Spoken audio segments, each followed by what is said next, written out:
પરિવારથી લઈને પંચાયત સુધી સ્ત્રી અસરકારક ભૂમિકા ભજવી શકે છે, ત્યારે પંચાયતમાં શાસનધુરા સંભાળવા માટે પ્રાથમિક તાલીમ જરૂરી છે। કચ્છ મહિલા વિકાસ સંગઠન દ્વારા કચ્છ જિલ્લામાં મહિલા સરપંચોને તાલીમ આપવાની શિબિર યોજવામાં આવી હતી, જેમાં કુનરિયા, લક્ષ્મીપર, યક્ષ સહિતની મહિલા સરપંચો દ્વારા તાલીમ લેવામાં આવી હતી। આ શિબિર દ્વારા પંચાયતમાં સરપંચને સત્તા અને લોક ઉપયોગી યોજનાઓનો વધુને વધુ લોકો સુધી કેવી રીતે વ્યાપ વધારી શકાય તે અંગે માર્ગદર્શન આપવામાં આવ્યું હતું।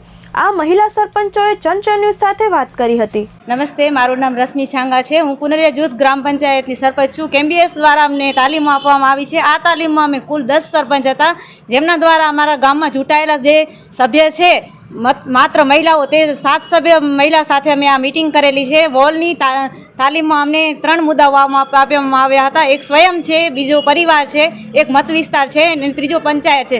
આનાથી જે મારા તો ખૂબ સારા અનુભવ રહ્યા છે, પણ આના પાછળ અમારા ગામની જે 7 મહિલા સભ્ય છે જે જોડાઈ છે, એમનો અનુભવ ખૂબ જ સારો રહ્યો છે કે પરિવારથી લઈ અને પંચાયત સુધી મહિલા ખુદની રીતે પોતાના પગ પર આત્મવિશ્વાસથી આગળ વધી શકે એવા અનુભવો એમના તાલીમથી મળ્યા છે। આ માટે હું કેમ્બીએસનો ખૂબ ખૂબ આભાર માનું છું। મારું નામ ભીમાણી નીલમ છે।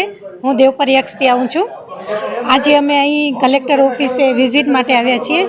અમારે કને વોલ તાલીમ ચાલુ છે 10 તાલુકામાં। તો વોલ તાલીમમાં અમને એવું શીખવાડવામાં આવે છે કે લેડીસો પોતાના પગ ઉપર કેવી રીતના પોતે કરી શકે, પોતાના હક માટે કેવી રીતના લડી શકે।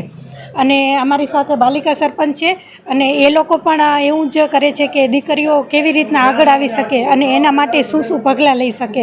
કલેક્ટર સાહેબે એવું શીખવાડ્યું કે છોકરીઓને આપણે ટ્રેનિંગ આપી છીએ, તાલીમ આપી છીએ, પણ એના પાછળના રિઝલ્ટ હવે તમે લઈને બતાવો, એમ કે એના પાછળ આપણે શું રિઝલ્ટ મળ્યા અને આપણે કેટલામાં છીએ અને કેટલા વધારે રિઝલ્ટ લાવી શકીએ। મારું નામ ગરવા કસ્તુરબેન છે। હું આપણે દેવપર યક્ષ નખત્રાણા તાલુકાથી સરપંચ છું। આજે અમે કચ્છ વિકાસ મહિલા સંગઠન તરફથી એક તાલીમનું આયોજન હતું અને એના અંતર્ગત અમે આજે કલેક્ટર ઓફિસની વિઝિટ માટે આવ્યા હતા। આજે સાહેબશ્રી કલેક્ટર સાહેબને અમે મળ્યા અને એમણે સારા બધા સૂચનો કર્યા છે પંચાયતો માટે, જેવા કે પશુપાલન વિભાગનું છે કે પછી ખેતીવાડી છે, ઘણી બધી માહિતી અમને મળી અને એમણે એ પણ ચર્ચા કરી કે તમે અવેરનેસના પ્રોગ્રામ કરો છો, સારી બાબત છે, પણ એ સિવાય તમે આઉટપુટ પર લાવીને બતાવો।